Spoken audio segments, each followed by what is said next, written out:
Comment rester motivé en 2025? Aujourd'hui, on va voir les 2 étapes nécessaires pour que tu puisses, adhérer à tes objectifs en 2025. OK, donc on va commencer par quelque chose, de super important. Si tu t'es donné des bonnes résolutions pour 2025, écoute bien attentivement ce qui va suivre. Pour que tu puisses commencer 2025 de la bonne manière, je vais t'expliquer pourquoi est-ce que les résolutions de fin d'année, c'est de la merde. C'est de la merde, tu vas voir. En fait, c'est un échec garanti dans la plupart des cas. Au lieu de donner des bonnes résolutions, il faut que tu te donnes des objectifs. Donc, c'est pas bon de se donner des bonnes résolutions pour plusieurs raisons. Déjà, de une, elles manquent de clarté. Les résolutions comme je vais me remettre en forme ou je vais mieux manger sont vagues. Sans plan précis, elles restent des idées abstraites, impossibles à concrétiser. En deuxième, c'est souvent trop d'objectifs à la fois. C'est-à-dire qu'on a tendance à vouloir tout changer d'un coup. Alimentation, sport, habitudes, lifestyle, tout.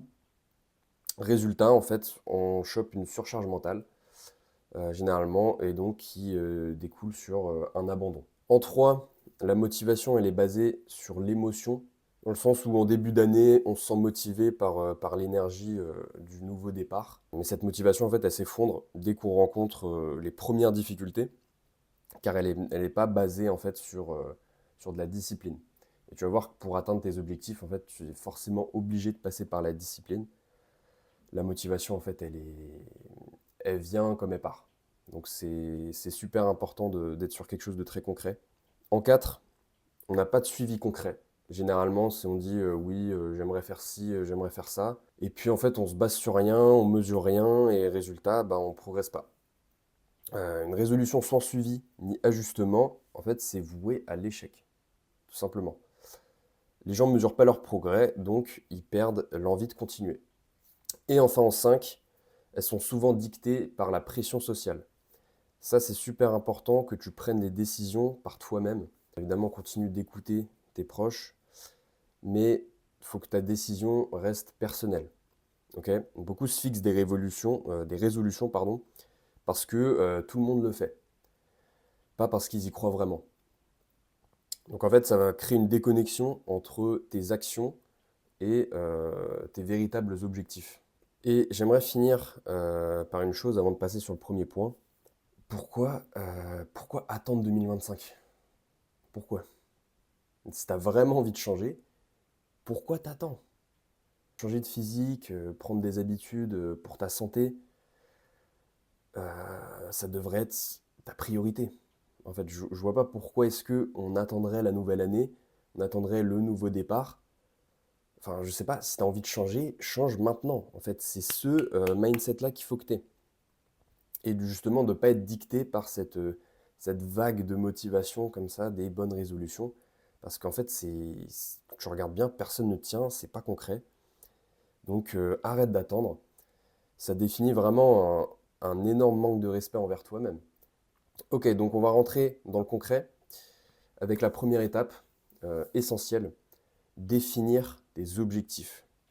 Définir des objectifs, ça va être ta destination. Tu peux pas ramer ou essayer de faire des efforts qui te mènent nulle part. Parce qu'en fait, ça va t'amener nulle part, en fait, tout simplement. Donc concrètement, il va falloir prioriser. Parce que si tu as beaucoup d'objectifs, et généralement c'est le cas, c'est pas juste faire du sport, c'est mieux manger, c'est prendre soin de sa santé, etc. Il y a plein de choses à prendre en compte. Donc pour te faire une petite analogie sur le jeu vidéo, c'était comme moi si tu as été un gros geek. En fait, quelle est la quête principale et quelles sont les quêtes secondaires, en fait. Imaginons, t'hésites entre oui, j'aimerais prendre du muscle, mais il faut que je perde du poids parce que je suis gras, etc. Essaye de définir quel est le plus important pour toi. C'est peut-être de perdre du gras, par exemple, en premier avant de prendre du muscle, de manière générale. Et je sais pas, peut-être que tu aimerais apprendre une figure en street workout que tu as vue sur Insta, stylé, tu te dis ah, j'aimerais bien faire le handstand. Tu vois, mais t'aimerais quand même, enfin, l'objectif quand même final reste de perdre du poids. Donc on va dire, ce sera ta quête principale. Et le handstand, c'est une quête secondaire, par exemple. Et c'est ce genre de choses qu'il faut que tu comprennes. Donc, fais le tri, en gros, dans tes objectifs. Et évidemment, il faut que ce soit mesurable, à peu près. Ok, il faut que tu saches en termes de temps où est-ce que ça va te mener.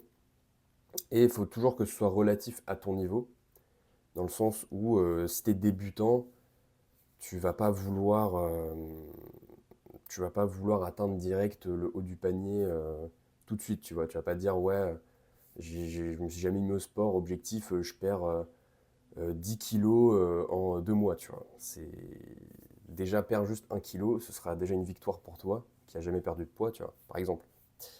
Et pour reprendre l'exemple du jeu vidéo, tu vas pas commencer par taper un boss level 34 quand tu es level 5. Tu vas d'abord taper les ennemis level 5 pour pouvoir augmenter de niveau et petit à petit pouvoir aller au boss. Et bah là, c'est la même chose. Tu vas d'abord tu vas d'abord vouloir perdre 2 kilos avant d'essayer de perdre tes 10 kilos, tu vois. C'est bien plus mesurable, bien plus réaliste et c'est ça qui va te faire tenir. Donc cette partie, je la développe pas plus parce que je l'ai développée dans mon guide offert, La Forge, où en gros je t'explique de A à Z comment créer ton programme. Qu'en fait, on voit tout, des objectifs à la séance en elle-même. Donc tu vas voir, je te montre comment faire un bilan, comment établir tes objectifs clairement à l'aide d'un questionnaire, etc. Donc je t'en dis pas plus, je te laisse découvrir tout ça en description, je t'ai mis le lien. Étape numéro 2, maintenant qu'on a établi un objectif, on va chercher à écrire un plan et s'y coller. Là, c'est très important. Je dirais que la première étape, établir les objectifs, c'est la plus importante, mais que la deuxième, c'est la plus dure. Dans le sens où généralement, c'est pas le plus dur en fait de savoir ce qu'on veut et de bien établir, bien trier les objectifs. Ce qui est le plus dur, c'est vraiment le passage à l'action. Donc écoute bien cette partie. Donc établir le plan, en fait, c'est quoi? C'est la route. Une fois qu'on a notre destination, on sait où aller. Il va falloir voir en fait par quel chemin est-ce qu'on doit y aller. Donc concrètement, c'est ta boussole. Ou pareil, pour reprendre l'analogie du jeu vidéo, moi qui a beaucoup joué à Skyrim, tu sais, en haut sur ton interface, t'as la petite boussole, hop, juste ici. Et pour voir en fait où est-ce que doit te mener la quête, tu as ce petit emoji en fait qui sert de boussole pour tout simplement en fait savoir où est-ce que tu veux aller. Parce qu'imaginons, on te retire la carte dans un jeu vidéo, on te dit ouais, fais ça, fais ci, mais t'as pas d'indication. Bah, tu vas pas savoir comment y aller tout simplement.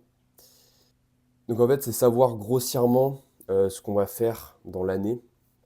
Par exemple, si tu veux faire une perte de gras, tu peux te dire allez, je teste tout pendant 4 mois, tu vois. Une perte de poids de 4 mois, c'est réaliste. Ça retire une charge mentale, car en fait, tout va être planifié. Tu vas te dire, je sais que dans les 4 prochains mois, je vais essayer de perdre du gras. Tu vois. Tu te dis pas, je veux obtenir le physique de mes rêves. C'est quelque chose de très vague qui va te mener nulle part. Tu te dis, dans les 4 prochains mois, perte de gras, bam, c'est planifié. En fonction de tes objectifs, tu vois, normalement, tu as découpé tes quêtes secondaires, etc. Donc ouais, c'est la charge mentale de on fait quoi aujourd'hui, quand est-ce que je change de programme. Ça permet de se concentrer sur l'exécution. Et c'est pour ça que je dis que c'est le plus dur, parce qu'en fait, tu sais ce que tu veux, mais maintenant, il va falloir faire les efforts pour. Et ce que je disais au début sur le fait que la motivation était éphémère et qu'il fallait que tu sois discipliné, en fait, tu vas te rendre compte que c'est à cette étape-là que la motivation a ses limites et que c'est ici que tout le monde en fait échoue. Parce qu'ils ils ont pas établi tout ce qu'on a vu précédemment et donc ils ne peuvent pas se concentrer en fait sur l'exécution même et c'est tout simplement trop dur à faire d'un coup.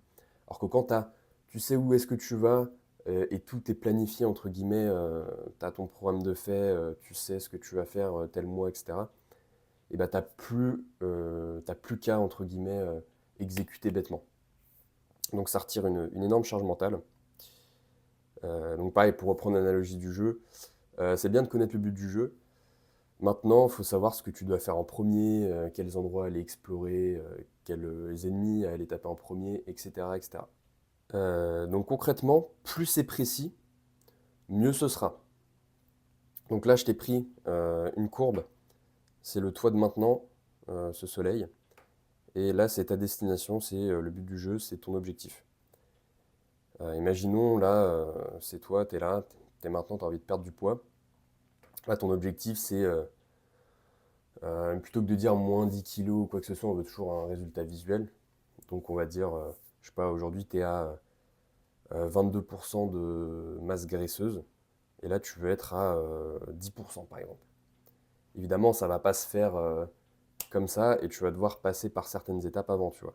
Peut-être que ton point du milieu, ça va être,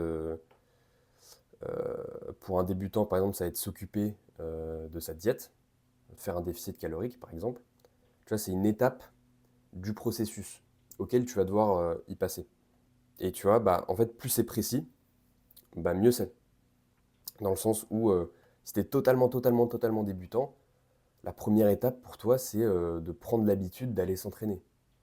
Tu vois, ça peut paraître bête, mais si tu sais pas comment déjà t'entraîner et si t'as pas l'habitude de t'entraîner correctement, tu vas pas direct attaquer la diète.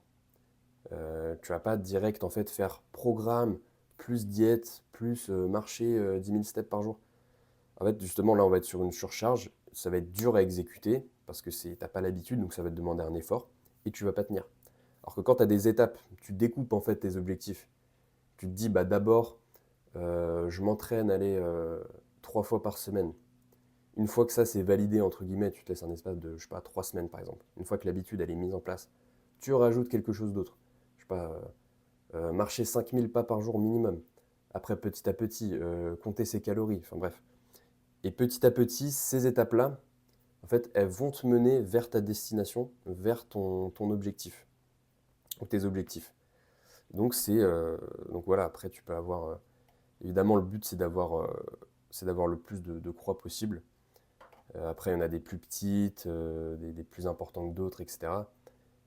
Par exemple, je sais pas, marcher 2000 pas de plus par jour, c'est plus simple que d'augmenter son déficit calorique, par exemple, pour reprendre l'exemple de la perte de poids. Pareil, pour reprendre l'exemple de Skyrim, bah pareil, tu peux remplacer ces croix par des points de mission, c'est la même chose. Donc un programme, concrètement, pour donner quelques chiffres, c'est 2 3 mois minimum, dans le sens où tu peux pas en fait changer toutes les 5 minutes.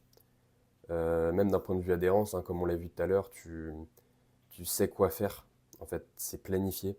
C'est-à-dire que tu te dis, bah, j'ai un programme, je l'ai fait. Maintenant, je le teste pendant 3 mois et après, je vois ce que ça donne. Déjà, tu te dis, pendant 3 mois, t'auras pas à réfléchir, en fait, qu'est-ce que tu dois faire aujourd'hui comme séance, etc. Et donc, justement, ça te laisse de la place pour exécuter bêtement. Là où, en fait, tu auras de la difficulté, ouais, c'est vraiment dans l'action, dans les efforts, concrètement. Donc, du coup, le fait de voir tout ce qui est logistique, objectif, etc. tout avant, ça permet vraiment de te concentrer sur le plus difficile, c'est-à-dire d'exécuter, quoi. Et de vraiment prendre des habitudes, donc des choses dont tu n'as pas l'habitude de faire, des choses difficiles. Parce que le processus, c'est plus important que la destination, c'est-à-dire réussir aujourd'hui. D'essayer vraiment de te concentrer sur réussir ta journée. Donc c'est-à-dire pour toi, faire ta séance, manger tes calories, ce genre de choses. Pour toi, c'est réussir ta journée. Et plutôt que de te dire, il faut que je réussisse mon objectif de 4 mois, tu te dis, comment est-ce que je peux réussir aujourd'hui? Et c'est justement en te concentrant vraiment sur aujourd'hui même, tu te dis tes tâches à la fin de la journée, elles sont faites. Ça va être plus bénéfique que de trop réfléchir en fait à l'avenir. Donc le processus, tu te concentres vraiment sur le processus plutôt que la destination. Parce qu'en soi, une fois que tu as la destination en tête, c'est pas très compliqué, on va dire, de te diriger vers elle. Maintenant, faut aller au charbon, faut faire des efforts. Et donc, ce que j'appelle le cercle vertueux de la progression, c'est-à-dire que les actions vont t'apporter des résultats et les résultats vont t'apporter de l'adhérence. Donc, le fait de tenir ton programme, ta diète, de tenir en fait le processus et ce qu'il y a de difficile. Parce qu'une fois que tu as plus d'adhérence, et ben forcément, tu passes mieux à l'action et donc tu as plus de résultats, et donc tu as plus d'adhérence, etc., etc., etc. Et c'est comme ça que tu vas progresser. Et donc voilà, comme je disais tout à l'heure, processus plutôt que résultat. Donc c'est pour ça, pose-toi toujours la question de c'est quoi la prochaine tâche? C'est quoi le prochain déplacement? C'est quoi la prochaine étape? C'est quoi le prochain move? Pour te donner un exemple, par exemple, si tu te sens un peu perdu dans ta journée, tu doutes un peu sur tes objectifs, etc. Tu te dis non, non, attends, attends. C'est quoi le prochain move? C'est quoi la prochaine étape qui va me rapprocher de, je sais pas, 1% de mon objectif? Et ben, c'est peut-être d'aller faire ta séance, par exemple, parce que tu l'as pas faite ce jour-là. Ça va peut-être être de, euh, de marcher plus. Tu te dis que tu voulais faire 5000 steps, tu n'étais que à 3000. Bah, le prochain move et la prochaine étape pour toi, c'est d'aller faire ces 2000. Tu vois, d'essayer vraiment de chercher dans le concret, qu'est-ce que tu peux faire là maintenant, c'est quoi la prochaine étape très concrètement, quoi. Et donc ça va vraiment te rapprocher vers cette notion de processus, vers cette notion d'action, de là maintenant, qu'est-ce que je fais, tu vois. Parce que c'est ça qui, sur le long terme, va t'amener vers tes résultats. Donc vraiment, pense processus. Donc c'était tout pour aujourd'hui. Je finirai sur ça, si tu ne l'as pas encore vu. Va réserver ton coaching offert. Okay, c'est 30 minutes où je réponds à toutes tes questions. Le but, c'est que je t'apporte le plus de valeur possible et que je t'aide en fait à résoudre un problème que tu rencontres. Donc là, typiquement sur la vidéo, ça peut être de vérifier ton plan si tu as besoin d'aide, ou tout simplement d'avoir des conseils personnalisés et adaptés à ta situation. Donc je t'ai mis le lien en description, va réserver ça, et puis je te dis à la prochaine. Ciao!